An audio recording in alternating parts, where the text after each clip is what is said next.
ஆண்டவர் இயேசு கிறிஸ்து சொன்ன இந்த அருமையான சத்தியத்தை நாம் சற்று இன்றைக்கு தியானித்து ஜெபித்து கிறிஸ்துவுடனான உறவை ஒன்று கூட பலப்படுத்திக் கொள்வோமாக. आज के दिन इस वचनों के द्वारा परमेश्वर के और प्रभु यीशु मसीह के उन सत्यों को जानकर प्रभु यीशु मसीह के संबंध को समझने की आज कोशिश करेंगे. முதலாவதாக நானே திராட்சை செடி என்று சொல்லுகிறார். पहला वह कहता है मैं हूँ सच्ची दाखलता, நீங்கள் கொடிகள் என்று சொல்லுகிறார். और तुम डालियां हो ऐसा उसने कहा. இயேசு கிறிஸ்துவுடனான உறவில் ஒரு அழகான காரியம் செடியும் கொடியும் போன்ற இணைப்பு. यीशु मसीह के साथ अच्छा उदाहरण देते हुए एक वृक्ष का उसकी डालियों से मिले रहना. இயேசுவின் சீடர்களே, நீங்கள் இயேசுவாகிய செடியிலே ஒட்டப்பட்ட கொடிகளாக திகழ வேண்டும். यीशु के चेले रूपी हम सभी हम उस यीशु रूपी उस वृक्ष से जुड़ी हुई डालियों के रूप में होने पाए. ஒரு கொடியானது ஒரு செடியிலே ஒட்டப்பட்டிருந்தால்தான் அந்த கொடிக்கு ஜீவன் இருக்கும். यदि एक डाली उस वृक्ष से जुड़ी रहेगी तो ही उसके अंदर जीवन रहेगा. அந்த கொடி இந்த செடியின் உதவி இல்லாமல் நிச்சயமாக ஜீவித்திருக்கவும் முடியாது, கனி தரவும் முடியாது. यदि वो डाली इस वृक्ष से जुड़ी ना रहे तो निश्चित रूप से ना तो वो बढ़ पाएगी और ना ही फल दे पाएगी. அந்த செடி புசித்து அந்த கொடி புசித்து பிழைக்க வேண்டும் என்றால் புசிக்க அதற்கு ஆகாரம் குடிக்க தண்ணீர் செடி மூலமாய்த்தான் வர வேண்டும். यदि उस डाली को जीना है तो उसको इस वृक्ष से जुड़कर और पानी की और खाद की आवश्यकता पूरी होगी. எனவே முழுக்க முழுக்க செடி இல்லாமல் கொடி இல்லை. तो पूरी तरह से यदि वृक्ष नहीं तो डालियां भी नहीं. இந்த ஒரு அனுபவத்தில் தான் நாம் இயேசுவுடன் கொண்டிருக்கிற உறவு காணப்பட வேண்டும். इसी तरह से हम भी प्रभु यीशु मसीह के साथ संबंधित रहें. இயேசு இல்லாமல் நான் இல்லை என்கிறது தெளிவாய் நமக்கு தெரிய வேண்டும். यीशु नहीं तो मैं नहीं, ये अच्छी तरह जानने पाए. இயேசு இல்லாம நம்ம வாழ முடியாது. यीशु नहीं तो हम नहीं जी पाएंगे. அதுதான் உண்மை. यही वास्तविकता है. ஹல்லேலூயா. हालेलुया. கிறிஸ்தவ ஜீவியம் இயேசு இல்லாமல் ஒன்றுமே இல்லை. मसीह जीवन यदि यीशु नहीं है तो वो कुछ भी नहीं. இயேசுவோடு ஒட்டி இருக்கிறவர்கள் வாழ்வார்கள். जो यीशु के साथ जो मिले रहेंगे वो ही जीवन जिएंगे. எப்பொழுதாவது இயேசுவோடு உள்ள உறவை இழந்து விடுவார்கள் என்றால் பிறகு அவர்கள் கிறிஸ்துவுக்குள் பிழைத்திருக்க முடியாது. यदि वो यीशु से जुदा हो गए तो वो फिर से जीवित नहीं हो पाएंगे. இங்கே கிறிஸ்துவோடு ஒட்டி இருக்கின்ற இந்த வாழ்வினால் நமக்கு கிடைக்கின்ற 3 பலன்களை உங்களுக்கு சொல்லுகிறேன். यहाँ पर यीशु मसीह से जुड़े रहने के कारण हमें जो 3 प्रतिफल मिलने जा रहे हैं वो हमें बताना चाहता हूँ. முதலாவது காரியத்தை 5ஆம் வசனத்திலே பார்க்கின்றோம். पहला जो बात है हम उसको 5वें वचन में देखते हैं. ஒருவன் என்னிலும் நான் அவனிலும் நிலைத்திருந்தால் அவன் மிகுந்த கனிகளை கொடுப்பான். जो मुझ में बना रहता है वो बहुत सा फल फलता है. ஆகவே இயேசுவோடு நிலைத்திருக்கிறவர்களுக்கு கிடைக்கின்ற முதல் ஆசீர்வாதம் மிகுந்த கனிகளை கொடுக்கிறவர்களாய் இருப்போம். तो इसलिए जो यीशु से मिले रहते हैं उनको पहला फल यह है कि वो बहुत सा फल फलेंगे. கனிகள் என்றால் பிரயோஜனப்படுகிறது. ये जो फल का मतलब है कि वो उपयोग में लाए जाएंगे. நமது வாழ்வு என்றைக்கு பிறருக்கு பயன்படுகிறதா இருக்கிறதோ அன்றைக்கு நாம் கனி கொடுக்கிறோம். हमारा जीवन जिस दिन से दूसरों के लिए कुछ उपयोगी होगा तो ही हम उसका फल पा पाएंगे. சிலருடைய வாழ்க்கையை நாம் பார்க்கின்றோம். कुछ एक के जीवन को हम देखते हैं, ஒழுங்காக படிக்க மாட்டார்கள், वो अच्छी तरह से पढ़ाई नहीं करते, ஒழுங்காக ஒரு வேலைக்கு போக மாட்டார்கள், अच्छी तरह किसी काम को नहीं करते, வீட்டுக்கு பாரமா இருப்பார்கள், वो घर में भी बोझ बने रहते हैं பெற்றோர் சங்கடப்படுவார்கள். और माता पिता उसके कारण दुखित होते हैं. இவ்வளவு நாள் வளர்த்தி ஆளாக்குனேனே, इतने दिन इसको बड़ा किया है, இன்றைக்கு எங்களை உட்கார வைத்து இவன் எங்களுக்கு சாப்பாடு போட வேண்டியவன் आज हमें बिठाल कर हमें भोजन खिलाने की स्थिति में படிப்பை சரியாய் செய்யவில்லை, इसने पढ़ाई अच्छी सी नहीं की, வேலைகளில் சரியாய் செல்லவில்லை, काम काज को अच्छी तरह से नहीं गया, அவன் கனிதராதவருக்கு ஆளாக இருக்கிறானே. एक फल रहित एक व्यक्ति है. எல்லாருக்கும் அது வேதனை கொடுக்கும், सभी को वो दुख देगा, பிரயோஜனம் இல்லை. उससे कुछ लाभ नहीं.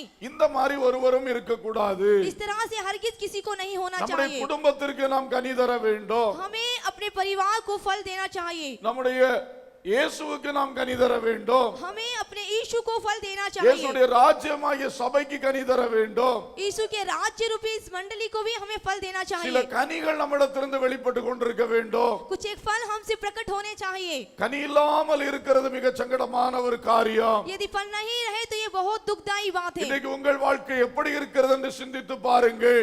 आज आपका जीवन कैसा है, आप विचार करके देखिए. நீங்கள் உங்கள் குடும்பத்துக்கு பிரயோஜனமா இருக்கின்றீர்களா? क्या आप अपने परिवार के लिए लाभदायक हैं? உங்களை வளர்த்த பெற்றோருக்கு இன்றைக்கு நீங்கள் கனி கொடுத்து கொண்டிருக்கிறீர்களா? जिन्होंने आपको जन्म दिया उस माता पिता के लिए आप प्रयोगी हैं? உங்களை நரகத்திலிருந்து காப்பாற்றி பரலோகத்துக்கு நடத்துகிற இயேசுவுக்கு கனி தருகிறீர்களா? आपको नरक से बचाकर उस स्वर्ग की ओर ले जाने वाले यीशु के लिए आप फलदायक वृक्ष हैं? இயேசுவின் சபைக்கு கனி தருகிறீர்களா? क्या यीशु की इस मंडली को आप फल दे रहे हैं? இயேசுவோடு ஒட்டி இருக்கிறவன் மிகுந்த கனிகளை கொடுக்க முடியும். जो यीशु से मिला रहेगा वो बहुत सा फल देगा. நீங்கள் எந்த அளவுக்கு ஜெபத்திலே இயேசுவோடு ஒட்டுகிறீர்களோ जितना अधिक आप यीशु प्रार्थना में यीशु से मिल रहे हो அந்த அளவுக்கு தானாக உங்களிடத்திலிருந்து கனிகள் வெளிப்பட ஆரம்பிக்கும். उसी के तहत आपके जीवन से अपने आप फल प्रकट होंगे. அல்லேலூயா. हालेलुया. ஜெபத்திலே தேவனோ இயேசுவோடு ஐக்கியப்பட அதிகமாய் செயல்படுங்கள். प्रार्थना में यीशु के साथ परमेश्वर के साथ मिलना आप सीख जाएं. சிலர் சொல்லுவார்கள், कुछ एक कहते हैं நான் நன்றாகத்தான் ஜெபிக்கிறேன், और मैं अच्छी तरह प्रार्थना करता हूँ, ஆனாலும் ஏன் என்னிடத்திலிருந்து நல்ல பிரயோஜனங்கள் வரவில்லை? क्यों मेरे अंदर से वो लाभ प्राप्त नहीं हुआ? நீங்கள் ஜெபிக்கிறீர்கள், आप प्रार्थना करते हैं, அந்த ஜெபத்தை கொஞ்சம் கூட மறுரூபப்படுத்துங்கள். उस प्रार्थना का और अधिक आप परिवर्तन कीजिए. அந்த ஜெபம் உள்ளத்திலிருந்து இயேசுவுக்கு நேராய் போகக்கூடிய ஒரு ஜெபமாய் மாற்றுங்கள். वो प्रार्थना हृदय से निकलकर यीशु तक पहुंचने वाली बन सके. பலருடைய ஜெபம் உதட்டு ஜெபமாகவே இருக்கிறது. कुछ एक की प्रार्थना केवल होठों तक के ही रहती है. உள்ளத்திலிருந்து ஜெபிக்க வேண்டும். आप हृदय से उस प्रार्थना को कहेंगे. இயேசுவோடு பேசும் பொழுது இயேசுவை நோக்கி பார்த்து பேச வேண்டும். जब यीशु से आप प्रार्थना करते हैं यीशु को देखकर बातें कीजिए. எதை இயேசுவிடத்தில் பேசுகிறோம் என்ற கருத்தோடு பேச வேண்டும். आप जो भी बात करना चाहते हैं उसका एक अर्थ होना चाहिए. அதான் உள்ளத்திலிருந்து எழும்புகிற ஜெபம். वही है हृदय से निकलने वाली प्रार्थना. நம்ம நிறைய பேர் ஜெபத்துல பழகி விட்டதனாலே हम सभी प्रार्थना को अच्छी तरह सीखने के ரொம்ப कारण வருஷங்களா ஜெபம் பண்ணிக்கிட்டே இருக்கிறோம். हम बहुत से वर्षों से प्रार्थना करते आ रहे ஆனாலும் हैं. மனசு வேற எதையாவது சிந்திச்சிட்டு இருந்தா கூட வாய் ஜெபம் பண்ணிக்கிட்டே இருக்கும். तो ऐसी स्थिति में यदि हमारा मन किसी और बात का विचार करे तो भी हमारे होठ प्रार्थना करते रहते हैं. நீங்க பிரேயர் ஆரம்பிச்சீங்கன்னா அந்த பிரேயர் தானா வந்துகிட்டே இருக்கும். यदि आप प्रार्थना आरंभ करें तो वो अपने आप आती जाएगी. ஆனா உங்க மனசு வேற எங்கேயோ போயிட்டே இருக்கும். लेकिन आपका मन कहीं और दौड़ रहा हो. இப்படி ஜெபம் பண்றதுனால தான் அது கனிகள் வரவில்லை. इस तरह से प्रार्थना करने के कारण वो फल नहीं आया. இயேசுவோடு உள்ள உறவில் சரியா இருக்க முடிகிறதில்லை. यीशु के साथ आप अच्छे संबंध को नहीं बना पाए. இன்றைக்கு நம்முடைய ஜெபத்தை சரிப்படுத்துவோம். आज के दिन आप अपनी प्रार्थना को सुधारें. இயேசுவோடு நல்ல உறவு வேண்டும் என்றால் यदि यीशु के साथ आप अच्छा संबंध रखना மனம் चाहते திறந்து हैं, இயேசுவோடு பேச வேண்டும். मन खोलकर यीशु से बातें करें. ஒவ்வொரு நாளும் வாழ்க்கையில் எத்தனையோ பிரச்சனைகளை சந்திக்கிறோம். एक एक दिन जीवन में कितनी समस्याओं को आप देखते हैं. சரீரத்தில் எத்தனையோ கஷ்டங்கள், शरीर में कितने ही वेदनाएं, மனசுக்கு எத்தனையோ கஷ்டங்கள், आपके मन में कितने दुख, வாழ்க்கை நடைமுறையில் எத்தனை பிரச்சனைகள். जीवन के और जलचर्या में आपको कितने ही दुख होते हैं. இதையெல்லாம் மனம் திறந்து இயேசுவோடு பேசுங்கள். इन सभी के प्रति यीशु के साथ मन खोलकर बातें உங்களுடைய करें. காரியங்களை இன்னும் அதிகமாக இயேசுவோடு பேசுங்கள். आपके जो कार्य हैं उन सभी के बारे में यीशु से बातें करें. அந்த ஜெபம் ஒரு நல்ல உறவை ஏற்படுத்தும். ये जो प्रार्थना है एक अच्छे संबंध को बनाएगी. அந்த ஜெபம் தான் உங்களை மிகுந்த கனி உள்ளவர்களாய் மாற்றும். वही प्रार्थना आपको एक फलदायक वृक्ष बनाएगी. அல்லேலூயா. हालेलुया. இன்னும் ஒன்று, एक और बात, ஆவியை பெற்ற தேவ ஜனங்கள் जिन्होंने आत्मा पाई है वो लोग ஆவிக்குள் ஜெபம் பண்ணுங்கள்.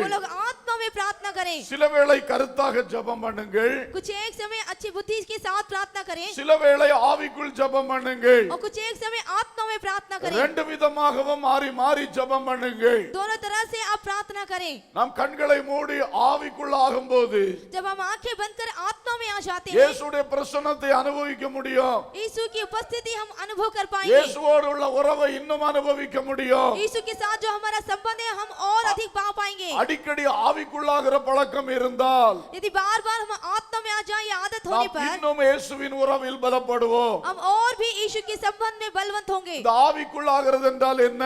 ये आत्मा में आ जाना का अर्थ क्या है? நடைமுறையாய் சொல்லுகிறேன். उसे मैं प्रायोगिक रूप से நாம் कहता हूँ। பரிசுத்தாவின் அபிஷேகத்தை பெறும் பொழுது जब हम पवित्र आत्मा का अभिषेक पाते हैं, அந்த பரிசுத்தாவியானவர் நமக்குள்ளே வருகிறார். पवित्र आत्मा हमारे अंदर आता है, நம்முடைய ஆவியிலே அவர் தங்கி இருக்கிறார். हमारी आत्मा में वो ठहर जाता है। அதனால் நம்முடைய சரீரத்தை அவருக்கு ஆலயமாய் மாற்றிக் கொண்டார் என்று 1 கொரிந்தியர் 6:19 படிக்கிறோம். इस कारण वो हमारा जो शरीर है अपना मंदिर बनाता है, ये हम पहला कुरिन्थियों 6 और 10 में वचन में पढ़ते हैं। ஆவியிலே தங்கி இருக்கிற ஆவியானவர் आत्मा में रहने वाला आत्मा प्रभु, நாம் அப்படியே ஆவிக்குள் ஆகும் பொழுது जब इस तरह से हम आत्मा में आते हैं, அந்த உள்ளே இருக்கிற ஆவியானவர் நம்மை அப்படி நிரப்ப ஆரம்பிக்கிறார். हमारे अंदर रहने वाला वो पवित्र आत्मा हमें भरता है। முக்கியமாக அவர் நம்முடைய சிந்தையை நிரப்புகிறார். विशेष रूप से हमारे विचारों को भरता है। ஆவியானவர் சிந்தையை நிரப்பும் பொழுது जब पवित्र आत्मा हमारे विचारों को भरता है, நம்முடைய சொந்த சிந்தை நிறுத்தப்பட்டு हमारे हमारे अपने विचार वहां पर रुक जाते हैं। ஆவியின் உலகத்துக்குள் வருகிறோம். हम आत्मिक उस संसार में प्रवेश करते हैं, ஆவியானவருக்குள் வருகிறோம். आत्मा में आ जाते हैं। அதுதான் ஆவிக்குள் ஆகுதல். वही है आत्मा में आ जाना। அப்பொழுது நமக்கு தேவனிடத்திலிருந்து புதிய வெளிப்பாடுகள் கிடைக்கிறது. उस समय हमें परमेश्वर से नया प्रकाशन प्राप्त होता சில है, திட்டமான வார்த்தைகள் கிடைக்கிறது. कुछ निश्चित रूप से वचन प्राप्त होते हैं, சிலருக்கு தரிசனங்கள் கிடைக்கிறது. कुछ एक को दर्शन प्राप्त होते हैं, பல அனுபவங்கள் அங்கே உண்டாகிறது. बहुत से अनुभव वहां उत्पन्न होते हैं। அது கருத்துள்ள ஜெபத்தோடு இன்னும் அதிகமா ஆண்டவரோட நெருங்குகிற ஒரு ஜெபமாக காணப்படுகிறது. वहाँ बुद्धि के साथ और परमेश्वर से बंधन बनने के लिए और भी अच्छी आदत। இதனால் தான் பவுல் சொன்னார், நான் கருத்தோடும் விண்ணப்பம் பண்ணுவேன், நான் ஆவியோடும் விண்ணப்பம் பண்ணுவேன். इसलिए पौलुस ने कहा कि बुद्धि से भी प्रार्थना करूंगा और आत्मा से भी करूंगा। ஆகவே தேவ பிள்ளைகள் இந்த ரெண்டு விதங்களிலும் ஜெபம் பண்ணுவீர்களாக. तो हे प्रभु के लोगों, आप इस दो तरह की प्रार्थनाएं करें। அதாவது உள்ளத்தின் ஆழத்திலிருந்து கருத்தோடு பேசுங்கள். उसका मतलब हुआ हृदय के अंदर से आप पूरी समझदारी से बातें करें, பரிசுத்த ஆவியில் நிறைந்து பேசுங்கள். पवित्र आत्मा से भरकर बातें कीजिए। அல்லேலூயா. हालेलुया। अनेகர் அந்நிய பாஷை பேசின உடனே ஆவிக்குள்ளாயிட்டேன்னு நினைக்கிறாங்க. कुछ एक लोग ऐसा सोचते कि अन्य भाषा बोलते ही वो आत्मा में आ गए। அந்நிய பாஷை பேசுறதுனால ஆவிக்குள்ள ஆயிட்டீங்கன்னு அர்த்தமே கிடையாது. आप अन्य भाषा बोलते हैं इसलिए आत्मा में आ गया, इसका कोई अर्थ ही नहीं। நீங்க எப்ப உங்க சிந்தனையை கர்த்தருடைய ஆவிக்கு கொடுக்கறீங்களோ அப்பதான் நீங்க ஆவிக்குள்ள ஆக முடியும். जब आप अपने विचारों को प्रभु को सौंपते हैं तभी आप आत्मा में आ जाते हैं। அல்லேலூயா. हालेलुया। அந்நிய பாஷை என்பது ஒரு வரம். जो अन्य भाषा है वो एक वरदान है। அது பேச பேச பக்தி விருத்தியை உண்டாக்குகிறது. वो जितना बातें करते हैं वो उतनी भक्ति की அந்நிய वृद्धि பாஷை பேச பேச தேவனோட ரகசியங்களை பேசுகிறோம். और जितना अधिक हम अन्य भाषा बोलते हैं उस तरह परमेश्वर की भेदों को हम प्रकट करते हैं। ஆனால் அதே நேரத்தில் ஆவிக்குள்ளாகிற பழக்கமும் இருந்தால் அது ரொம்ப பிரயோஜனமாய் கை கொடுக்கும். उसी साथ यदि हम आत्मा में प्रार्थना करें तो ये बहुत ही लाभदायक होगा। அல்லேலூயா. हालेलुया। ஆகவே அமைதலாய் இருந்து தியானத்தோடு கர்த்தரை நோக்கி பார்க்கிற பழக்கத்தில் பழகுங்கள். इसलिए धीरज के साथ परमेश्वर से ध्यान करते हुए उससे प्रार्थना करना सीखें। அப்பொழுது நீங்கள் அதிகமா இயேசுவின் உறவில் வளர முடியும். उस स्थिति में आप और अधिक यीशु से संबंध रख पाएंगे। இயேசுவோடு உள்ள உறவில் வளர வளர தானாக கனிகள் பெருகிக் கொண்டே இருக்கும். जब यीशु के संबंध में आप बढ़ेंगे आपसे अपने आप फल उत्पन्न होने लगेंगे। அல்லேலூயா. हालेलुया। நாம் சாதாரணமாய் பேசுகிற வார்த்தை अनेகருக்கு பிரயோஜனமாக மாறும். आम रूप से जो हम बातें करते हैं बहुतों के लिए लाभदायक होगी। அதுதான் இந்த இயேசுவோடு சேர்ந்திருக்கிற பிள்ளைகளுடைய பாக்கியம். यही है यीशु के साथ मिले रहने वाले बच्चों का धन्य आशीष। சாதாரணமான சம்பாஷணைகள் आम रूप से जो हम बातें चित करते हैं अनेகருக்கு அது பிரயோஜனத்தை கொண்டு வரும். वो बहुतों के लिए लाभ को लेकर आएगी। நீங்க தற்செயலாய் ஒரு இடத்துக்கு போவீங்க, आप अचानक एक जगह पर जाएंगे, அது அவங்களுக்கு ஒரு பெரிய பிரயோஜனத்தை கொண்டு வரும். उन लोगों के लिए वो बहुत ही लाभ को लेकर அந்த आएगी। சமயம் அவ்வளவு தேவையில்ல அவங்க இருப்பாங்க. उस समय वो जरूरत के अनुसार होंगे। அந்த டைம்ல நீங்க அங்க போய் நிக்கிறதே அவங்களுக்கு ஒரு பெரிய பலனை கொடுக்கும். उस समय में यदि आप वहां जाएंगे तो उनको एक बल प्रदान करेंगे। நீங்கள் ஒரு பரிசை அவர்களுக்கு கொடுக்கிற நேரமா இருக்கலாம். हो सकता है आप उनको एक उपहार देते हो। எல்லாரும் தான் போகும்போது ஒரு gift வாங்கிட்டு போவாங்க.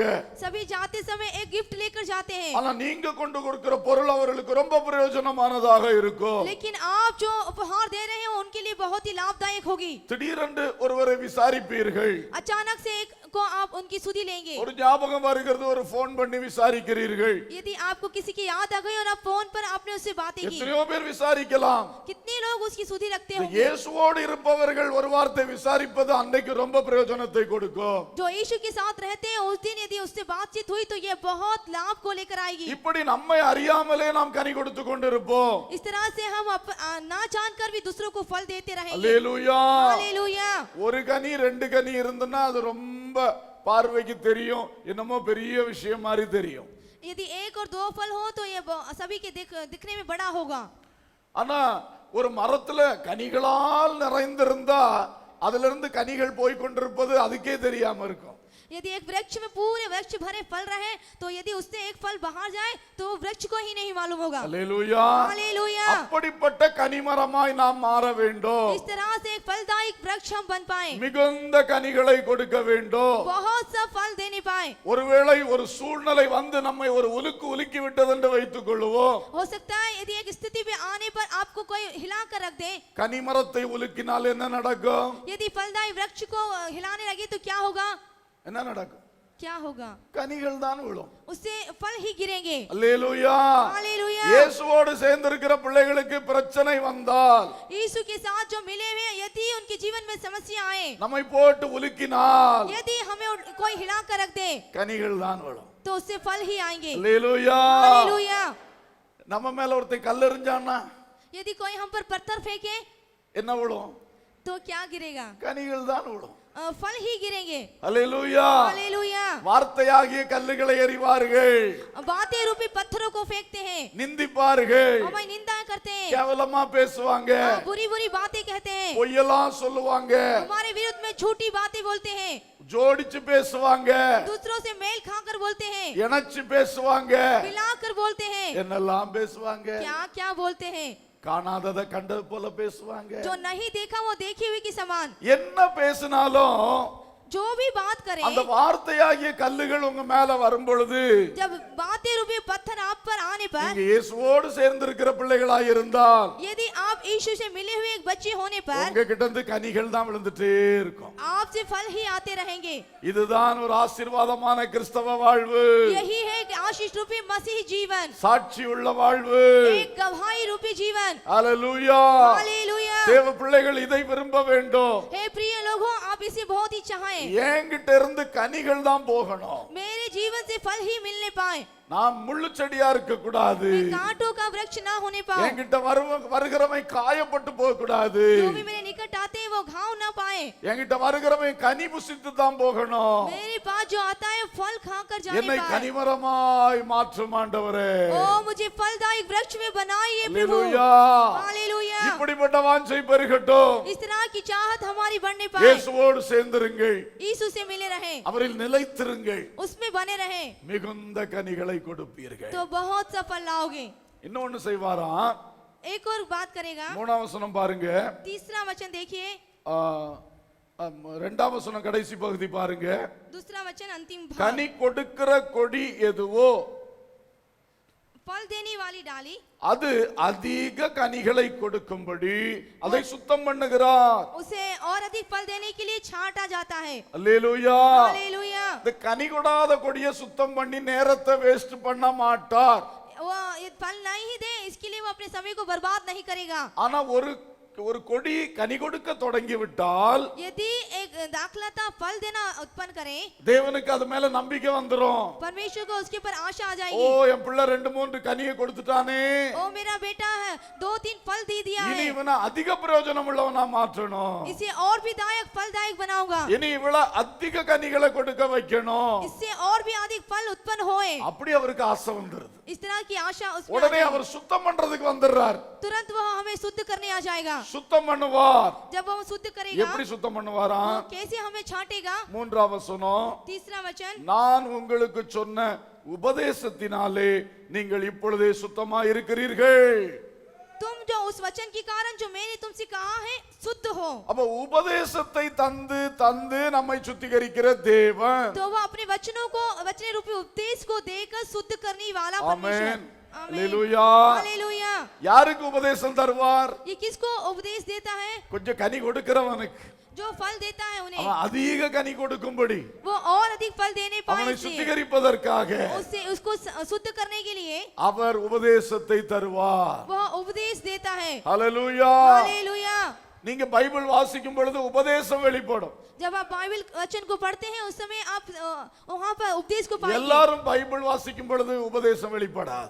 सभी लोग यदि बाइबल को पढ़े तो ऐसा नहीं होगा ஆனால் இயேசுவோடு சேர்ந்திருக்கிற பிள்ளைகள் लेकिन जो यीशु से मिले हैं उन बच्चों கனி पर கொடுக்க ஆரம்பித்த பிள்ளைகள் जो फल देना प्रारंभ हो गए उनसे அவர்கள் பைபிள் படிக்கும்போது உபதேசங்கள் வெளிப்படும். जब वो बाइबल पढ़ेंगे तो उससे उपदेश प्रकट होंगे அந்த உபதேசத்தை கொண்டு வாழ்க்கையை இன்னும் சுத்திகரிப்பார். उस उपदेश को लेकर जीवन और अधिक शुद्ध कर पाएंगे சுத்திகரிக்கப்பட அதிக கனிகள். जितना अधिक वो शुद्ध होता जाएगा और अधिक फल दे पाएगा நான் கேள்விப்பட்டிருக்கிறேன். मैंने ऐसा सुना है திராட்சை செடியில एक दाखलता में அது லேசா அந்த கனிகள் புறப்படும் போது जब उससे फल निकलते हैं என்ன பண்ணுவாங்களா, அந்த அந்த கொடியை கொஞ்சம் தேய்ச்சி விடுவாங்களாம். जो वो डालियां हैं उसको छांट दी जाती है அதை கொஞ்சம் தேய்ச்சி விடும்போது அதுல இருந்து அதிகமான கனிகள் புடைத்து எழும்புமா. और जब यदि छांट दिया जाए तो उससे और अधिक फल उत्पन्न होंगे அல்லேலூயா. हालेलुया அதான் இயேசு சொல்லி இருக்கிறார். इसीलिए यीशु ने कहा है உன்கிட்ட கொஞ்சம் கனி வரக்கூடிய சிம்டம்ஸ் வந்துருச்சுன்னா यदि तेरे पास फल उत्पन्न वाले एक संकेत आ गया உன்கிட்ட அதிக கனிகளை ப்ரொடியூஸ் பண்றதுக்காக तेरे अंदर से और अधिक फलों को उत्पन्न करने के लिए நான் உன்னை சுத்தம் பண்ண ஆரம்பிச்சிருவேன். मैं तुझे शुद्ध करना आरंभ करूंगा அல்லேலூயா. हालेलुया அப்போ ரொம்ப உபதேசம் தந்துட்டே இருப்பார். तो और भी वो उपदेश देता ही रहेगा நம்ம ஆட்கள் சிலருக்கு अपने लोगों को कुछ एक को உபதேசம் பிடிக்காது. उपदेश नहीं सब पसंद आते அது சொல்லுவார்கள், वो लोग कहते हैं சும்மா இதை தான் சொல்லிட்டு இருப்பீங்க. आप तो ऐसे ही बोलते हैं சில பிள்ளைகள் அப்பா அம்மாட்ட சொல்லும், कुछ एक बच्चे लोग अपने माता எப்பா पिता சாப்பிட உட்கார்ந்தாலே இதுதான் ஆரம்பிச்சிருவிய. हे पिता पापा आप जब भी खाना खाना जाते हैं शुरू कर देते हैं சும்மா உட்கார்ந்தாலே இதுதான் ஆரம்பிச்சிருவிய. माँ आप जब भी बैठती हो यही प्रारंभ करती हो அவங்களுக்கு உபதேசம் கேட்க பிடிக்கல. क्योंकि उपदेश सुनना वचन सुनना उन्हें नहीं समझ में आया புத்திமதி சொல்லிட்டே இருக்காங்களே. वो हमेशा उन्हें सिखाते रहते हैं ஒரு என்ன விரும்புற நீ? तो क्या तू चाहता है நீ போகிறதெல்லாம் சரி, तो तू जो कर रहा है वो सही है இன்னும் முன்னேறி போ, और भी जा போய் குழியில விழு, जाकर गड्ढे में गिर இப்படி சொல்லதா பிடிக்கும்? क्या इस तरह से कहना आपको भाएगा நம்ம ஆட்கள் நிறைய பேருக்கு அப்படித்தான். हमारे लोग कुछ ऐसे ही हैं செவிக்கு ஏற்ற பிரசங்கம் வேணும். जो उनको सुन अच्छा लगता है वो ही தாங்க संदेश चाहिए। போறதுக்கெல்லாம் ஆம் என்று ஆமென் என்று சொல்லுகிற பிரசங்கம் வேணும். जिस रास्ते पे वो जा रहे हैं उनके लिए हाँ और हाँ चाहिए இயேசுடைய உபதேசம் எப்போதும் அப்படி இருக்காது. यीशु के उपदेश इस तरह से नहीं होंगे ரொம்ப அன்பான உபதேசம், बहुत ही प्रेम से भरे उपदेश ஆனா ரொம்ப கண்டிப்பான உபதேசம். लेकिन बहुत ही उसको எல்லாம் அதில் உண்டு, सभी का उसके अंदर எச்சரிப்பு உண்டு, है चेतावनियां है அதே வேளையில காயம் கட்டுதலும் உண்டு, उसके अनुसार वो घावों को भी भरता है அன்பு உண்டு, प्रेम भी है அடியும் உண்டு. और मार भी है ஏன்னா அவர் தகப்பன், क्योंकि वो पिता है பிள்ளைகளை நேசிக்கிறார், वो बच्चों से प्रेम करता है ஆகவே சிட்சித்து திருத்துகிறார். इसलिए वो ताड़ना देकर उन्हें सुधारना चाहता है हालेलुया। हालेलुया ஆகவே அன்பானவர்களே, சுத்திகரிக்க அதிக கனி கொடுக்க முடியும். इसलिए हे प्रियो जितना आप छांटे जाएंगे अर्थात शुद्ध किए जाएंगे उतना अधिक आप फल देंगे நம்பர் 1 மிகுந்த கனிகளை கொடுப்போம். पहला नंबर आप है कि बहुत फल देंगे நம்பர் 2 दो नंबर 7ஆம் வசனம், 7वां वचन நீங்கள் என்னிலும் என் வார்த்தைகள் உங்களிலும் நிலைத்திருந்தால் நீங்கள் கேட்டுக்கொள்வது எதுவோ அது உங்களுக்கு செய்யப்படும். यदि तुम मुझ में बने रहो और मेरा वचन तुम में बना रहे तो दो चाहो मांगोगे वह तुम्हारे लिए हो जाएगा. இயேசுவோடு சேர்ந்திருப்பதின் இரண்டாவது ஆசீர்வாதம், यीशु से मिला रहना ये दूसरा आशीष है. நீங்க அவர்கிட்ட எது கேட்கிறீங்களோ அதை உங்களுக்கு தருவார்.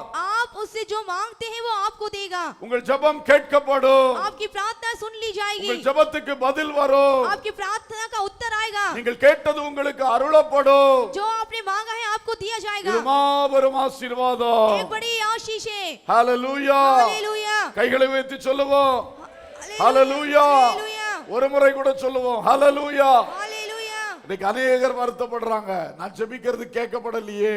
आज बहुत से दुखित होते हैं कि जो मैंने मांगा वो मुझे नहीं सुना. பைபிள் சொல்லுகிறது, बाइबल कहती है, இயேசு சொல்லுகிறார், यीशु ने कहा நீங்கள் என்னில் நிலைத்திருக்கணும், तुम मुझ में बने रहो நான் உங்களில் நிலைத்திருக்கணும். और मेरा वचन तुम में बना रहे, அப்போ நீங்க கேட்டுக்கொள்வது உங்களுக்கு தரப்படும். तब तुम मांगोगे तो तुम्हें दिया जाएगा। இந்த உறவை வளர்த்துங்கள். इस संबंध को आप बढ़ाइए। இந்த உறவை வளர்த்தினால் ஜெபம் கேட்கப்படும். यदि इस संबंध को बढ़ाएंगे तो आपकी प्रार्थना सुनी जाएगी। ஹalleluya, हालेलुया, ஹalleluya. हालेलुया। உறவில் தான் அதிக கவனம் செலுத்துங்கள். आप इस संबंध में ही अपना ध्यान अधिक लगाएं। அதனால் अनेक நன்மைகள் வாழ்வில் பெற்றுக்கொள்வீர்கள். उससे बहुत सी भलाई अपने जीवन में आप प्राप्त करेंगे। நீங்கள் ஜெபம் பண்ணும் பொழுது அற்புதங்கள் நடக்கும். जब आप प्रार्थना करेंगे तो चमत्कार चलेंगे। உங்கள் ஜெபம் முடிவதற்குள் கிரியைகள் வெளிப்படும். आपकी प्रार्थना के अंत में ही वो प्रकट होगा। அப்படிப்பட்ட அற்புதங்கள் நடைபெற வேண்டிய காலம் வந்து விட்டது. क्योंकि इस तरह की चमत्कार होने की यह समय आ चुका है। தேவஜனமே, हे प्रभु के लोगों, இயேசுவோடு உள்ள உறவை சரிபார்த்துக்கொள். यीशु के साथ जो तेरा संबंध है तू अच्छी कर ले। நீ அதிகமாய் உலகத்தோடு ஒட்டுறவாடுகிறாய். तू अधिक रूप से संसार की ओर मिला हुआ है। உன் நேரத்தில் அதிகமானது உலகத்துக்காய் செலவு பண்ணப்படுகிறது. तेरे समय में से अधिक समय तू संसार की ओर गवाता है। இயேசுவின் பாதத்தை நீ நேசி. यीशु के चरणों को तू प्रेम कर। நேரம் எடுத்து இயேசப்பா பாதத்துல உட்காரு. और समय निकाल कर यीशु के चरणों पर बैठ। எவ்வளவு நேரம் இயேசுவின் பாதத்தில் இருக்கிறாயோ, तू जितना अधिक यीशु के चरणों पर बना है, இந்த உறவுக்கு நீ முக்கியத்துவம் கொடுக்கும் பொழுது जब इस संबंध को तू मुख्यता देता है, உன் ஜெபத்துக்கும் அவர் முக்கியத்துவம் கொடுப்பார். तेरी प्रार्थना को भी वो प्राथमिकता देगा। அல்லேலூயா. हालेलुया। உனக்கு அவர் வேண்டாம். तुझे वो नहीं चाहिए। அவர்கிட்ட போய் இருக்க உனக்கு டைம் இல்ல. उसके पास बैठने के लिए तुझे समय नहीं है। அவர்கிட்ட நீண்ட நேரம் உட்கார உனக்கு பிடிக்கல. और बहुत समय तक बैठना तुझे नहीं भाता। ஆனா அவருக்கு ஆசீர்வாதம் எல்லாம் உனக்கு வேணும். लेकिन उसकी आशीष तुझे நீ चाहिए। கேட்கறதுக்கு முன்னால அவர் கொண்டு வந்து தரணும். जैसा तू मांगने से पहले तुझे चाहिए। எப்படி நடக்கும்? ये कैसे चलेगा? நீ அவரை பிரியப்படுத்து. तू उसे भाता हुआ जीवन அவருடைய जी। பாதத்துல உட்காரு. तू उसके पैरों पर पड़े रहे। இந்த உறவு சரிப்படுத்தப்படும் பொழுது जब इस संबंध को सही होने पर நீங்கள் கேட்பது எதுவோ அது உங்களுக்கு தரப்படும். जो आप मांगोगे मिलेगा। இப்பொழுது புரியுதா? अब आप समझ रहे हैं? கர்த்தர் உள்ளத்தை பார்க்கிறவர். परमेश्वर हृदय को देखता है। என்ன மனசோட ஆராதனையில உட்கார்ந்து இருக்கீங்கன்னு அவர் பார்த்துக்கிட்டு இருக்கிறார். आप किस मनसा से इस आराधना में बैठे हैं वो देखता है। எப்படா 11:30 ஆகும்? ओ कब ये 11 बजेगी? இவர் இன்னைக்காவது 11:30க்கு முடிப்பாரா? आज ये 11 बजे खत्म कर देगा। இப்பதானே இரண்டாவது பாயிண்ட்லயே வந்திருக்கார். अब तो ये दूसरे पॉइंट पर आया है। எப்படி உங்களுக்கு ஆசீர்வாதம் வரும்? कैसे आपको आशीष आएगी? உங்களுக்கு தேவ சமூகத்துல உட்கார்றதே ஒரு பிடிக்காம இருக்கு. क्योंकि आपको परमेश्वर की उपस्थिति में बैठना ही नहीं भाता। ஜெபம்னா வர மாட்டேங்கிறீங்க. आप प्रार्थना कहे तो नहीं आते। உங்களால வர முடியும்.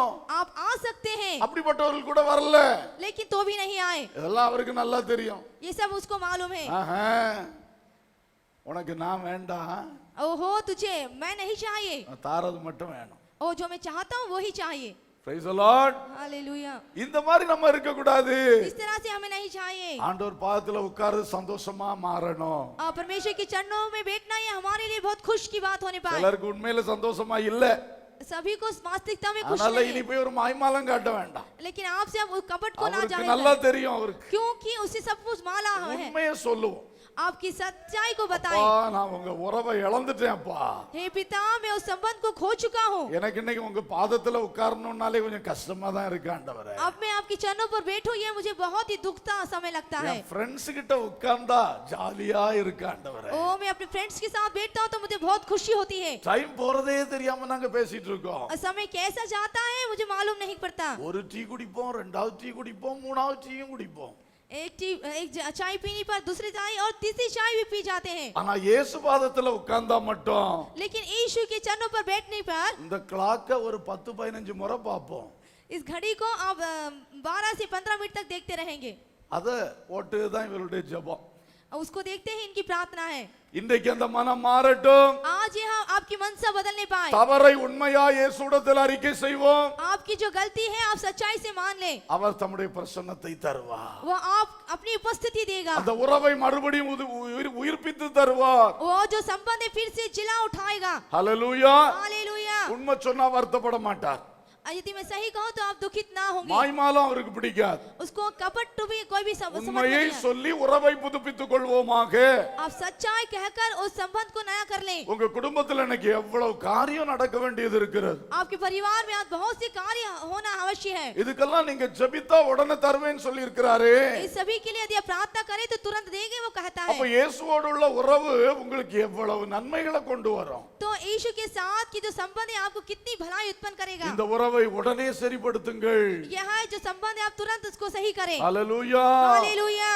இயேசு நமக்கு மேன்மையானவைகளை வைத்திருக்கிறார். हमारे लिए परमेश्वर ने बहुत ही प्रशंसनीय बातें रखी हैं। என்னை நோக்கி கூப்பிடு, तुम मुझे पुकार நான் உனக்கு மறு உத்தரவு தந்து और मैं तुझे उत्तर देकर நீ அறியாததும் जो तुझे नहीं உனக்கு जानता எட்டாததுமான और जो तेरी पहुंच नहीं होती பெரிய காரியங்களை அறிவிப்பேன். बड़े बड़े कार्य तुझे बताऊंगा। ஹalleluya. हालेलुया। இவர் பெரிய தேவன். क्योंकि वो महान परमेश्वर है அந்த பெரிய தேவனோடு உறவை சரிப்படுத்தினால் और यदि उस महान परमेश्वर से संबंध सही करें, அறியாததும் எட்டாததுமான காரியங்கள் கிடைக்கும். जो बुद्धि से नहीं समझ पाते वो आपको புத்தி मिलेगा। கட்டாத உயரத்துக்கு உன்னை கொண்டு செல்வார். आप आपकी बुद्धि की समझ से बाहर उस ऊंचाई पर ले உன் चलेगा। திராணிக்கும் திறமைக்கும் மேலாக உன்னை உயர்த்துவார். आपकी क्षमता की आपकी योग्यता से भी ऊपर आपको लेकर चलेगा। அல்லேலூயா. हालेलुया। ஆடு மேய்த்த பையனை எகிப்து நாட்டை ஆளும் மனித சிங்காசனத்திலே உட்கார வைத்தவர் நம்முடைய தேவன்.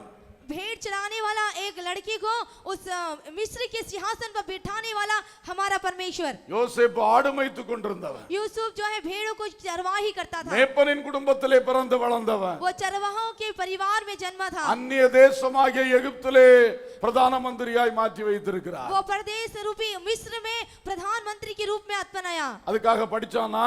क्या उसके लिए उसने पढ़ाई की? அந்த திறமை அவனுக்கு உண்டா? क्या उस योग्यता थी? ஆடு மேய்க்க தான் தெரியும். केवल भेड़ों को चराना ही मालूम था। ஆனால் பஞ்சகாலத்தில் எகிப்து வல்லரசை பாதுகாக்கிற அளவுக்கு அவனை உயர்த்தினார். लेकिन जब अकाल के समय में उस मिस्र देश को संभालने की योग्य उसे बना दिया। இதுதான் அறியாதும் எட்டாதுமான காரியங்களை அறிவிப்பது. यही है आपकी समझ से बाहर समझ के बाहर करने वाला काम। அல்லேலூயா. हालेलुया। கொஞ்சம் ஆடுகளை மேய்த்துக் கொண்டிருந்த தாவீது थोड़ी सी भेड़ों को चराने वाला दाऊद ஒரு நாள் சமஸ்த இஸ்ரவேலுக்கு ராஜாவாக உயர்த்தினார். एक दिन वो पूरे इस्राएली राजों के रूप इस्राएलियों के ऊपर राजा आया। எல்லா சத்துருக்களையும் முறியடித்தான். उन्हें सारे शत्रुओं पर जीत हासिल की। மகாபரிய ஜெயவீரன். एक बड़ा जय करने वाला யாரு? ये कौन? அந்த சின்ன தாவீது. वो छोटा सा दाऊद। கர்த்தர் உன்னை உயர்த்துவார். परमेश्वर तेरी बढ़ोतरी करेगा। புத்திக்கு எட்டாத நிலையில் கொண்டு वो செல்லுவார். तेरी जो समझ से बाहर है उस स्थान पर तू चले जाएगा। சகோதரனே சகோதரியே, हे भाई और बहन, வாலிப தம்பி தங்கச்சி, हे जवान भाई और बहन, இந்த மகாபரிய தெய்வத்தோடு உன் உறவை இன்றைக்கு சரிப்படுத்து. इस बड़े महान परमेश्वर के सामने तेरे संबंध को सही कर। அவர் செடி, वो दाखलता நீ है, அவரில் ஒட்டப்பட்ட கொடியாயிரு. तू उससे बनी रहने वाली डाली நீ बन जा। கேட்பது எதுவோ அது உனக்கு கிடைக்கும். क्योंकि जो तू मांगेगा तुझे मिलेगा। மூன்றாவது என்ன ஆசீர்வாதம் தருகிறார்? तीसरी क्या आशीष देता है? 11ஆம் வசனம். 11वां वचन। என்னுடைய சந்தோஷம் உங்களில் நிலைத்திருக்கும்படிக்கும் உங்கள் சந்தோஷம் நிறைவாயிருக்கும்படிக்கும் இவைகளை உங்களுக்கு சொன்னேன். मेरा आनंद तुम में बना रहे और तुम्हारा आनंद पूरा हो जाए, मैं ये बातें तुम्हें इसलिए कही है। இயேசுவோடு சேர்ந்திருக்கும் பொழுது சந்தோஷம் நிறைவாக இருக்கும். जब यीशु से हम मिले रहते हैं तो जो हमारा आनंद पूरा हो जाएगा। வாழ்க்கையில் अनेகருக்கு மிகுந்த துக்கம், जीवन में बहुत से लोग दुख का सामना करते ஓயாமல் கவலைகள், हैं और ना रुकी हुई எதை चिंताएं, நினைத்தாலும் ஒரு வெறுப்பு கசப்பு, किसी को भी देखने से घिन, एक कड़वाहट, குடும்பத்தை நினைச்சா சந்தோஷம் வர்றதில்ல, और परिवार को देखते ही खुशी नहीं आती, வேலை ஸ்தலத்துல உட்கார்ந்தா சந்தோஷம் வர்றதில்ல, और जब काम के स्थान पर बैठता हूँ तो खुशी नहीं आती, வழக்கமா போற பஸ்ல போனா வழக்கமா பாக்குற ஆட்களை பார்த்து சந்தோஷம் வர்றதில்ல, प्रतिदिन जाने वाले इस बस में और लोगों के साथ मिलने पर मुझे खुशी नहीं தன் आती, வாழ்வில் உண்டான சில சூழ்நிலைகளால் क्योंकि जीवन में आने वाली उन कुछ परिस्थितियों, யாரை பார்த்தாலும் சந்தோஷம் இல்ல, எதை நினைச்சாலும் சந்தோஷம் இல்ல. किसी को भी देखे तो खुशी नहीं, किसी को सोचे भी तो खुशी नहीं। அப்படிப்பட்ட வாழ்க்கை நடத்துகிறவர்கள் इस तरह के जीवन को जीने वाले இன்று பகல் வேளை இயேசுவோடு வருவீர்களாக, इस दिन के समय यीशु के पास आए, இயேசுடைய உறவில் வருவீர்களாக, यीशु के संबंध में आए, இயேசுவே நீர் எனக்கு வேண்டும் என்று சொல்லுவீர்களாக. कहे कि हे यीशु आप मुझे चाहिए। ஜெபத்திலும் வேத தியானத்திலும் ஆராதனையிலும் இயேசுவோடு நெருங்குவீர்களாக. प्रार्थना में वचनों के ध्यान में यीशु से और अधिक आप जुड़ने पाए, உங்களுக்குள் சந்தோஷம் மலரும். आपके अंदर का आनंद और अधिक அந்த बढ़ेगा, சந்தோஷம் நிறைவாக மாறும். वो जो आनंद है वो पूरा हो जाएगा। ஹalleluya. हालेलुया। praise the lord. சந்தோஷம் வேணும். आनंद, ஒரு தேவ பிள்ளைன்னா அதுக்கு அடையாளம் சந்தோஷம். यदि आप एक परमेश्वर के बेटे हैं तो उसका चिन्ह है आनंद எவ்வளவு करना। பிரச்சனை இருக்கலாம் வாழ்க்கையில, समस्या कितनी भी क्यों ना हो, ஆனா எனக்கு கிடைக்க போற பரலோகத்தை நினைக்கும் பொழுது அத்தனை சந்தோஷம். यदि जो मुझे मिलने जा रहा उस स्वर्ग को देखते ही आनंद। உலகம் ரொம்ப மோசமானது, ये संसार बहुत ही दुखदाई है மனுஷன் ஏமாத்தக்கூடியவன். और जो मनुष्य है वो धोखा देने वाले ஆனா हैं, அதன் நடுவில் எனக்கு ஒரு இயேசு இருக்கிறாரு. लेकिन उसके मध्य मुझे यीशु है। யார் ஏமாத்தினாலும் என்னை கைவிடாத இயேசு இருக்கிறாரு. यदि कोई मुझे धोखा दे लेकिन तो यीशु मेरा हाथ அதை नहीं நினைக்கும் छोड़ेगा। பொழுது சந்தோஷம். वो सोचते ही एक खुशी। அல்லேலூயா. हालेलुया। உங்க சொத்தை யாராவது அபகரிச்சிட்டாங்களா? क्या आपकी संपत्ति को किसी ने ले लिया நீங்க है? இருக்க வேண்டிய ஸ்தானத்துல உங்களை குடியிருக்க விடலையா? आपको जिस स्थान पर रहना है आपको रहने नहीं दे அது रहे। ரொம்ப துக்கம்தான். ये बहुत दुख बाती है। அதே துக்கத்தின் நடுவிலே उस दुख के मध्य में எனக்கு ஒரு மகிமையான வாசஸ்தலம் இருக்கிறது நினைத்து பாருங்கள். तेरे लिए एक प्रशंसनीय द्वार खुला है, आप सोच कर देखिए। இந்த துக்கம் சந்தோஷமாய் மாறும். आपका दुख आनंद में बदल जाएगा। அல்லேலூயா. हालेलुया। இதுதான் இயேசுவோடு சேர்ந்திருப்பதனுடைய பாக்கியம். यही है यीशु से मिलने की आशीष। அவருடைய உறவில் வளர வளர जब उसके संबंध में आप बढ़ते जाते हैं நம்முடைய சந்தோஷம் நிறைவாகி கொண்டே இருக்கும். आपकी जो खुशी है वो बढ़ती जाएगी। சரீரத்துக்கு பலவீனம், வியாதி, आपके शरीर में निर्बलताएं அதை और பார்க்கும் बीमारियां, பொழுது எல்லாருக்குமே துக்கம் தான் வரும். और यदि आप उसको देखें तो सबको दुखी ஆனா होगा। அந்த நேரத்துல நம்முடைய கண்களை ஏறெடுத்து பார்த்து लेकिन उस समय अपनी आंखें उठाकर देखने என் पर இயேசு வரும் பொழுது और यीशु आने पर எனக்கு ஒரு மகிமையான சரீரம் கிடைக்கும். मुझे एक महिमा रूपी शरीर मिलेगा। அல்லேலூயா. हालेलुया। அதை நினைக்கும் பொழுது சந்தோஷம் வரும். वो सोचते ही खुशी आ जाएगी। உலகத்தில் எந்த காரியத்துல துக்கம் வந்தாலும் संसार के किसी भी कार्य में दुखी होने पर இயேசுவின் உறவில் வளருகிற பிள்ளைகளுக்கு जो यीशु के संबंध में बढ़ते हैं அதன் நடுவிலும் சந்தோஷப்பட வாய்ப்பு இருக்கிறது. उसके बीच में आप खुश रहें इसका मौका அவர் मिलेगा। அந்த சந்தோஷத்தை தருவார். वो उस आनंद को देगा। ஹalleluya. हालेलुया। கர்த்தர் சந்தோஷத்தினால் நிரப்புவார். परमेश्वर आनंद से भरपूर करेगा। நம்பர் 1 மிகுந்த கனிகளை கொடுப்போம். पहला यह है कि वो बहुत सा फल देगा। நம்பர் 2 நம்முடைய ஜெபங்கள் கேட்கப்படும். दूसरा यह है कि हमारी प्रार्थना सुनी जाएगी। நம்பர் 3 நம்ம நிறைவான சந்தோஷத்தோடு நடத்துவார். और नंबर 3 यह है कि आप पूरी आशीष को पाएंगे। ஹalleluya. हालेलुया। அதற்கு செய்ய வேண்டிய நிபந்தனைகள் 3 காரியங்களை சொல்றார். उसके जो करने की 3 शर्त है वो कहता है। 4ஆம் வசனத்திலே சொல்லுகிறார், वो चौथे वचन में कहता है என்னில் நிலைத்திருங்கள், मुझ में बने रहो நானும் உங்களில் நிலைத்திருப்பேன். और मैं तुम में। இயேசுவில் நிலைத்திருக்க வேண்டும். यीशु में बने रहना चाहिए। பணம் வந்த உடனே இயேசுவை விட்டு போக கூடாது. यदि धन पैसा आ जाए तो यीशु வசதி से, வந்த உடனே இயேசுவை விட்டு விலக கூடாது. यदि सुख सुविधा आ जाए तो यीशु से जुदा ना हो। பதவியும் பட்டங்களும் வந்த உடனே இயேசுவை விட்டு விலக கூடாது. यदि अच्छी पोस्ट मिल जाए तो आप यीशु से जुदा ना हो। நீ விரும்புகிற காரியம் கிடைத்த உடனே இயேசுவை விட்டு விடக் கூடாது. जो तू चाहता है यदि मिल जाए तो तू यीशु से अलग ना हो। இயேசுவில் நிலைத்திருங்கள். यीशु से बने रहे, இதான் முதல் நிபந்தனை. यही है पहली शर्त। என்ன வந்தாலும் சரி कुछ भी आ जाए क्यों ना இயேசுவில் நிலைத்திருப்பேன். यीशु में बना रहूंगा। ஹalleluya. हालेलुया। இந்த செடியை விட்டு நான் அகல மாட்டேன். इस दाखलता से मैं अलग नहीं होगा। இந்த செடிதான் எனக்கு எல்லாம்.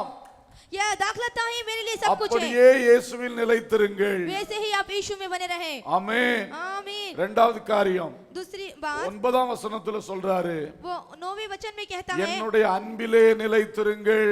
मेरे प्रेम में बने रहो। இயேசுவின் அன்பிலே நிலைத்திருங்கள். यीशु के प्रेम में बने रहो। இயேசுவில் நிலைத்திருங்கள். यीशु में बने रहो। இயேசுவின் அன்பிலே நிலைத்திருங்கள். यीशु के प्रेम में बने रहो। அல்லேலூயா. हालेलुया। இயேசுவின் அன்பை, கிறிஸ்துவின் அன்பை விட்டு நம்மை பிரிப்பவன் யார் என்று பவுல் கேட்டார். पौलुस कहता है कि यीशु के प्रेम से जुदा करने वाला कौन? கிறிஸ்துவின் அன்பிலே கடைசி வரை நிலைத்திருக்க வேண்டும். यीशु के परमेश्वर के प्रेम में हमेशा बने रहे। உலகத்தில் பல அன்புகள் வரும். संसार में हमें बहुत से प्रेम मिलते हैं। அந்த அன்புகள் நம்மை கவர்ச்சித்து இழுக்கும். वह प्रेम हमें आकर्षण करके अपनी ओर ले जाएगा। உடனே இயேசுவின் அன்பை விட்டு அங்கே போக கூடாது. तुरंत प्रभु के प्रेम को छोड़कर वहां ना जाएं। உலக அன்புகள் எதுவானாலும் நிலைக்காத அன்புகள் தான். संसार का प्रेम कैसा क्यों ना हो लेकिन वो ना बने रहने वाला है। அல்லேலூயா. हालेलुया। நான் அடிக்கடி சொன்னாலும் ஒரு தடவை கூட சொல்லுகிறேன், मैं इसको बार-बार कहता हूं लेकिन एक और बार कहना चाहता हूं। உலகத்திலே 4 விதமான அன்புகள் இருக்கின்றன. संसार में 4 प्रकार के प्रेम है। ஒன்று கிரேக்க பாஷையிலே ஸ்டோர்கே என்று சொல்லுவார்கள், பாசம், அஃபெக்ஷன் என்ற அன்பு. पहला है यूनानी भाषा में है वो प्रेम जो एक दूसरे को आकर्षण करता है। அது அப்பா பிள்ளை அல்லது பெற்றோர் பிள்ளைக்கு இருக்கிற அன்பு. ये जो प्रेम है वो एक माता पिता और बच्चे के बीच का பாசம். प्रेम। இந்த பாசம் சில இடத்துல நிக்குது, சில இடத்துல நிக்க மாட்டேங்குது. कुछ एक के पास वो ठहरा रहता है, किसी के पास नहीं। சொத்து பங்கு வைக்கும் போது பாசம் போயிருது. जब संपत्ति का बंटवारा किया जाता है तो प्रेम जुदा हो जाता है। நினைத்த காரியம் நடக்காவிட்டால் பெற்றோரை வேண்டாம் என்று பிள்ளைகள் புறப்படுகிறார்கள். जैसा जो चाहता है यदि ना मिले तो माता पिता नहीं चाहिए। சில பெற்றோரும் தங்கள் பிள்ளைகளை வெறுத்து விடுகிறார்கள். कुछ एक माता पिता अपने बच्चों से घिन करने लगते हैं। பெற்றோரும் பிள்ளைகளுக்குள்ள சண்டை போலீஸ் ஸ்டேஷன் கோர்ட் என்று கூட போகிறது. माता पिता और बच्चों के बीच में झगड़ा पुलिस स्टेशन को चले जाते हैं। பாசம் நிலைக்கிறதில்லை. ये जो प्रेम बना नहीं रहता। இன்னொரு அன்பு, एक और प्रेम, அதுக்கு பேரு பிலியா. उसका नाम है फिलिया। அது நட்பு, ஃப்ரெண்ட்ஷிப்பை காட்டுகிறது. ये जो है मित्रता को, प्रेम को बताती है। நண்பர்களுடைய அன்பு மிக சிறப்பான அன்பு. जो ये मित्र का है सबसे अनोखा प्रेम है। உயிரையே கொடுக்கிற அன்பு. प्राण को देने वाला प्रेम। ஆனாலும் அந்த நட்பு நிக்காது. लेकिन तो भी वो प्रेम नहीं बना रहेगा। காலங்கள் போக போக அவைகள் மாறி போகின்றன. समय गुजरते जाएगा तो वो प्रेम खत्म होगा। உங்கள் பள்ளிக்கூட நண்பர்களில் பலர் இப்பொழுது உங்களோடு இல்லை. आपके स्कूल के जो मित्र हैं अब आपके साथ नहीं। உங்கள் கல்லூரி நண்பர்களில் பலர் உங்கள் அன்பு பட்டியலில் இல்லை. आपके जो कॉलेजेस में उस मित्रों के साथ भी आपका प्रेम अब नहीं। நட்பும் நிலைக்காது. ये जो इस तरह का प्रेम बना ना रहेगा। மூன்றாவது ஈரோஸ் என்கிற வார்த்தை. तीसरा है ईरोस। கணவன் மனைவிக்குள் தேவன் வைத்த அன்பு. पति पत्नी के बीच में परमेश्वर ने जो प्रेम रखा है, அதுக்கு தான் ஒரு விதத்திலே காதல் என்கிற தமிழ் வார்த்தையை பயன்படுத்தலாம். उसका मतलब भी प्रेम का है। கணவன் மனைவிக்குள் தேவன் வைத்த அன்பு. पति पत्नी में परमेश्वर ने रखा प्रेम, அந்த அன்பு கூட நிலையானது அல்ல. ये जो प्रेम है ये भी नहीं बना रहता। எத்தனை டைவோர்ஸ்கள், कितने ही तलाक होते हैं। எத்தனை பேர் மகளிர்லையும் கோர்ட்லையும் நின்று கொண்டிருக்கிறார்கள். और कुछ एक जो पत्नी नहीं चाहिए कोर्ट में खड़े होते हैं। அந்த அன்பு நிலைக்காத அன்பு. ये जो प्रेम है ना बना रहने ஆக மனிதருக்குள் காணப்படுகிற அனைத்து அன்புமே நிலைக்காத அன்புகள். जो मनुष्य के अंदर पाया जाता सभी प्रेम जो ना बना रहने वाला ஆனால் प्रेम। 1 கொரிந்தியர் 13 சொல்லப்பட்டிருக்கிற தேவ அன்பு, पहला कुरिन्थियों 13 में लिखा है परमेश्वर का प्रेम, அகப்பே லவ் அல்லது சேரிட்டி லவ், अकेपे लव अन्यथा धर्म का प्रेम, அந்த அன்பு நிலை நிற்கும்.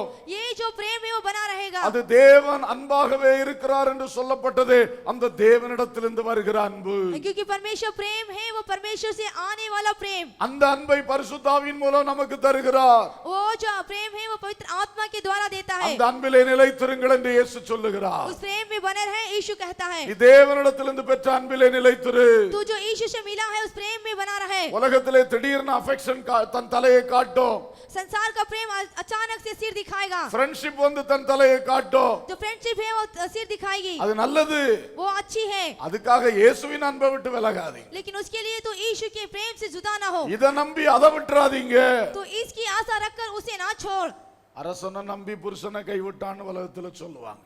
संसार में ऐसा कहता है कि राजा को विश्वास करके अपने पति का हाथ छोड़ दिया। ஏதோ ஒண்ணு இப்ப வந்தோன்னா ஆகா ஓகோன்னு ஓடிடக்கூடாது. ओ कुछ आने पर ओ हो करके आप उसके पीछे ना दौड़े। இயேசுவே நித்தியமானவர். यीशु ही अनंत जीवन तक है। அவருடைய அன்பை விட்டு விலகவே கூடாது. उसके प्रेम से आप जुदा ना हो। அல்லேலூயா.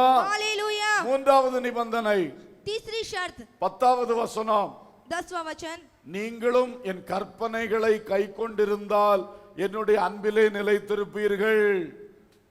கற்பனைகளை கைக்கொள்ள வேண்டும். उसकी आज्ञाओं को मानना चाहिए, அப்பதான் இந்த அன்பிலே நிலைத்திருக்க முடியும். तभी इस प्रेम में बना रह सकते हैं। அப்பதான் இயேசுவிலே நிலைத்திருக்க முடியும். तभी आप यीशु में बने रह सकते हैं। இயேசுவில் நிலைத்திருங்கள்.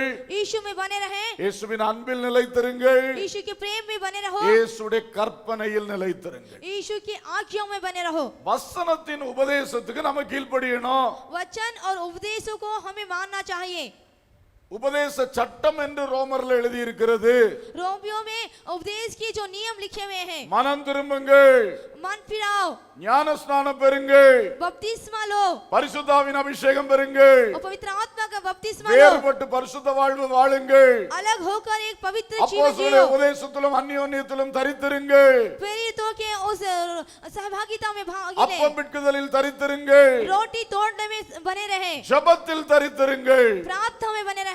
இதுதான் அப்போஸ்தலருடைய உபதேசம். यही है प्रेरितों प्रेरितों के उपदेश, இயேசு தந்த அஸ்திபார உபதேசம், यीशु ने दिया है आधारभूत उपदेश। இயேசுவின் சிலுவைக்கு பிறகு வாழுகிற இந்த வாழ்க்கையிலே यीशु के उस क्रूस के बाद हम जी रहे हैं इस जीवन யார் में। ஒருவர் இயேசுவோடு நிலைத்திருக்க வேண்டுமோ यदि कोई यीशु से बना रहना चाहता है, அவர்கள் இந்த கற்பனையை கைக்கொள்ள வேண்டும். उन्हें इन आज्ञाओं को मानना चाहिए। கற்பனையை கைக்கொள்ளாமல் இயேசுவிடத்தில் உனக்கு பங்கில்லை.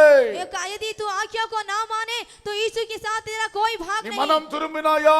क्या तूने मन फिराया பாவ है? மன்னிப்பாகிய மீட்பை கேட்டு பெற்றுக்கொண்டாயா? क्या तूने पापों की माफी मांगी है? பிதா குமாரன் பரிசுத்தாவின் நாமத்தில் அபிஷேகம் பெற்ற ஊழியர் கையிலிருந்து தண்ணீரில் மூழ்கி ஞான ஸ்நானம் பெற்றாயா? पिता पुत्र और पवित्र आत्मा के अभिषेक के द्वारा, उन अभिषेक पाए हुए संतों के द्वारा बपतिस्मा लिया है क्या? தேவனுடைய பரிசுத்த ஆவியாகிய பரலோக முத்திரையை அந்நிய பாஷையின் வரத்துடன் பெற்றுக்கொண்டாயா? क्या परमेश्वर की उस मोहर को अन्य भाषा के साथ तूने प्राप्त किया है? வேதம் எதை வேண்டாம் என்று சொல்லுகிறதோ அதை விட்டு விலகி பரிசுத்த வாழ்வுக்குள் வருகிறாயா? वचन जो कहता है उससे अलग होकर उस पवित्र जीवन में तू आता है क्या? இந்த அனுபவத்துக்குள் வரும்பொழுதுதான் கற்பனைக்கு கீழ்ப்படுகிறோம். इन अनुभवों में आने के क्या मालूम है क्या? ஆவிக்குரிய சபையில் அங்க வைத்திருக்கிறீர்களா? क्या आत्मिक कलीसिया में आप भागीदार लेते हैं? அப்பதான் அப்போஸ்தல உபதேசத்திலும் அந்யோன்யத்திலும் தரித்திருக்க முடியும். तभी आप उस प्रेरितों के उपदेशों में बने रह सकते हैं। அப்பதான் அப்பம் பிட்குதல்ல தரித்திருக்க முடியும். तभी आप उस रोटी तोड़ने में बने रह सकते हैं। அப்பதான் ஜெபத்துல தரித்திருக்க முடியும். तभी आप प्रार्थना में बने रह सकते हैं। ஹல்லேலூயா. हालेलुया। கிறிஸ்துவின் சாயல் அணியும்படி பூரணத்துக்கு நேராய் கடந்து செல்ல முடியும். यीशु की उस छवि को पाने तक के उस भरपूरी में जाते रहे। தேவஜனமே, हे प्रभु के लोगों, அறிந்தும் இழந்து போகாதிருங்கள். आप जानकर भी ना खोएं, கற்பனையை கைக்கொள்ளுங்கள். आज्ञा को माने, அப்பொழுது இயேசுவில் நிலைத்திருப்பீர்கள். तब आप यीशु में बने रहेंगे மிகுந்த கனிகளை கொடுப்பீர்கள். और बहुत सा फल लाओगे, சந்தோஷத்தால் நிரம்பி இருப்பீர்கள். आनंद से भर जाओगे। நீங்கள் கேட்கிறதெல்லாம் உங்களுக்கு இயேசு தருவார். जो आप मांगोगे यीशु आपको देंगे। 3 உறவுகளை குறித்தும் இந்த வசனங்களில் சொல்லி இருக்கிறார். 3 संबंधों के बारे में इस वचनों में लिखा है। நான் ஒன்றைத்தான் பேசினேன். मैंने एक ही संबंध के बारे में திராட்சை कहा। செடியும் கொடியும் என்ற உறவு. दाखलता और डालियों का एक संबंध 15ஆம் வசனத்துல சொல்றாரு. 15वें वचन में कहता है எஜமான் ஊழியக்காரன் உறவு. दास और स्वामी का एक संबंध। இயேசு நமக்கு எஜமான், நாம் அவருக்கு ஊழியக்காரர்கள். यीशु हमारा स्वामी है और हम उसके दास हैं। அதே வசனத்துல 3வது ஒரு உறவை சொல்லுகிறார். इसी वचन में वो तीसरे संबंध को कहता है, நான் உங்களை சிநேகிதர் என்றேன். मैं तुम्हें मित्र कहता हूँ। சிநேகிதன் உறவு. और तो मित्र का मित्र से एक संबंध। 3 உறவுகளையும் இயேசு நம்மில் வைத்திருக்க விரும்புகிறார். ये तीनों संबंध को प्रभु हमारे अंदर रखना चाहता है। செடியாக இருந்து நமக்கு எல்லாம் சப்ளை பண்ணி நம்மை கனி நிறைந்தவர்களாய் மாற்ற விரும்புகிறார். वो उस वृक्ष से मिलकर हमें सब तरह से फल दिलाना चाहता है। எஜமானாக இருந்து அவர் சித்தப்படி நாம் செயல்படும் ஊழியக்காரர்களாய் நம்மை மாற்ற விரும்புகிறார். वो एक स्वामी के रूप में उसकी इच्छा के अनुसार करने के लिए वो हमें बदलना चाहता है। ஒரு சிநேகிதனாக நம்மோடு இருந்து நம்முடைய எல்லா சுக துக்கங்களிலும் பங்கு பெற்று நம்முடைய உள்ளான எல்லா காரியங்களில் ரகசியங்களை பகிர்ந்து கொள்ள விரும்புகிறார். आज वो आपका मित्र बनकर आपकी सारी दुख मुसीबतों को बांटकर वो आपका मित्र बनना चाहता है। 3 உறவுகளிலும் இயேசுவில் வளருவோமாக. इन तीनों संबंधों में आप यीशु से बढ़े। கர்த்தர் கிருபை செய்வாராக. प्रभु आप पर अनुग्रह करने पाए। எல்லாரும் முழங்கால் படியிட்டு ஜெபிக்கலாம். सभी घुटने टेक कर प्रार्थना करेंगे। கனி செடி நீர் நிலைத்திருக்கும், கொடியாய் அடியேன் படர்ந்திலங்க. கனி செடி நீர் நிலைத்திருக்கும், கொடியாய் அடியேன் படர்ந்திலங்க. கிளை நறுக்கி களை பிடுங்கி கர்த்தரி காத்தென்னை சுத்தம் செய்வீர்.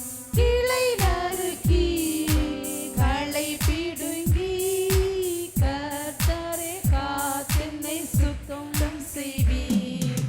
உபாதம் பணிந்து என்னாலும் துதியே உம்மை அன்றி யாரை பாடுவே? இசையா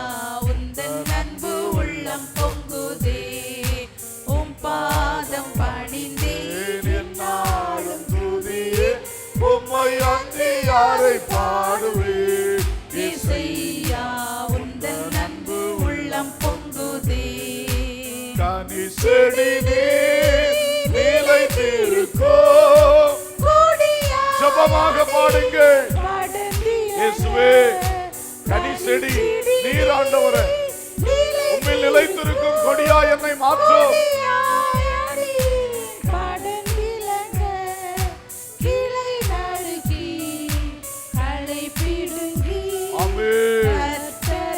என்னை சுத்திகரியும். அதிக கனிகளை கொடுக்க வேண்டும். என் ஜபங்கள் கேட்கப்பட வேண்டும். என் சந்தோஷம் நிறைவாக வேண்டும். ஆமென் அப்பா. பாதம் பணிந்து நின்னாலும் துதியே இயேசுவே, உம்மில் நிலைத்திருப்பே, உம் அன்பில் நிலைத்திருப்பே, உம் கற்பனைகளில் நிலைத்திருப்பே. சொல்லுங்க.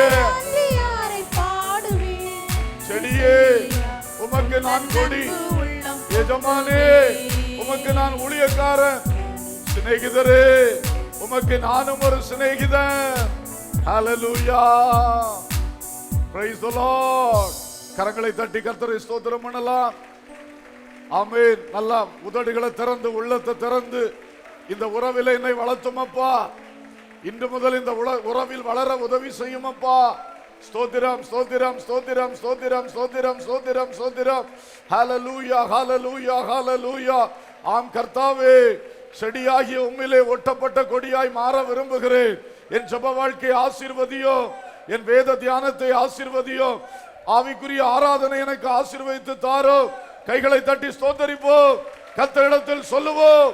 Shabalaba kabalaba yalaba shantunama urabalaba kabalaba durabalaba shalaba doraba durabalaba shalaba doraba. Hallelujah, hallelujah, hallelujah. ஆம் கர்த்தாவே, உம்மில் நிலைத்திருப்போம், உம் அன்பில் நிலைத்திருப்போம், உம் வசனத்தில் கற்பனையில் நிலைத்திருப்போம். Hallelujah, hallelujah, hallelujah. ஸ்தோத்திரம், ஸ்தோத்திரம், ஸ்தோத்திரம். Praise the Lord. அன்புள்ள பரலோக பிதாவே, நல்ல தகப்பனே, உம்மை துதிக்கின்றோம். நீர் எங்கள் திராட்சை செடியானவர், நீர் எங்கள் எஜமானனானவர், நீர் எங்கள் சிநேகிதரானவர். நாங்கள் உம்மை ஸ்தோத்தரிக்கின்றோம் அப்பா. நாங்கள் உம்மில் நிலைத்திருந்து மிகுந்த கனிகளை கொடுக்கும்படி இதோ எங்களை தாழ்த்தி படைக்கிறோம். நாங்கள் கேட்டுக்கொள்ளுகிற ஜபங்கள் வாய்க்கும்படி, விண்ணப்பங்கள் அங்கீகரிக்கப்படும்படி, அற்புதங்கள் நடக்கும்படி வேண்டிக் கொள்ளுகிறோம். ஆண்டவரே, நான் எங்கள் சந்தோஷம் நிறைவா இருக்க வேண்டும். துக்கத்தினால் கவலையினால் ஒருவரும் கட்டப்பட்டு போகக்கூடாது. எந்த பிரச்சனை இருந்தாலும் கிறிஸ்துவுக்குள்ளான சந்தோஷம் எங்களில் நிரம்ப வேண்டும். நாங்கள் உம்மில் எப்போதும் நிலைத்திருக்க உதவி செய்யும். உம்முடைய அன்பில் எப்போதும் நிலை நிற்க உதவி செய்யும். உம்முடைய கற்பனைகளை கை கொண்டு அந்த வசன சத்தியங்களில் நிலைத்திருக்க எங்களுக்கு உதவி செய்யும். மாத்திரமல்ல, உம்மை செடியாய் கொண்டு உம்மால் போஷிக்கப்பட்டு வளர்ந்து கனி கொடுக்கிற அனுபவத்திலே எந்நாளும் நாங்கள் காணப்பட கிருபை செய்யும். அது மட்டுமல்ல, உம்மை எஜமானாய் கொண்டு உம்முடைய கட்டளைகளை எல்லாம் ஏற்று செயல்படுத்துகிற ஊழியக்காரர்களாக, உம்முடைய சித்தம் செய்கிற ஊழியக்காரர்களாக நாங்கள் திகழ உதவி செய்யும். உம்மை சிநேகிதரான உறவிலே ஏற்றுக்கொண்டு எங்களுடைய அனைத்து அந்தரங்கங்களையும் உம்மிடத்தில் திறந்து பகிர்ந்து கொண்டு விடுதலை வாழ்வு வாழ கர்த்தர் எங்களுக்கு உதவி செய்யும். ஒவ்வொரு பிள்ளைகளுக்குள்ளும் இந்த உறவை பற்றின வாஞ்சையை பெருக பண்ணும். இந்த உறவிலே ஒவ்வொருவரும் இன்று முதல் வளர தேவன் கிருபை செய்யும். உமது வல்லமையுள்ள நல்ல கரத்திலே தாழ்த்தி படைக்கிறோம். சகல துதியும் கனமும் மகிமையும் உமக்கே ஏறெடுக்கின்றோம். இயேசுவின் நாமத்தில் கேட்கிறோம் ஜீவனுள்ள பிதாவே, ஆமென்.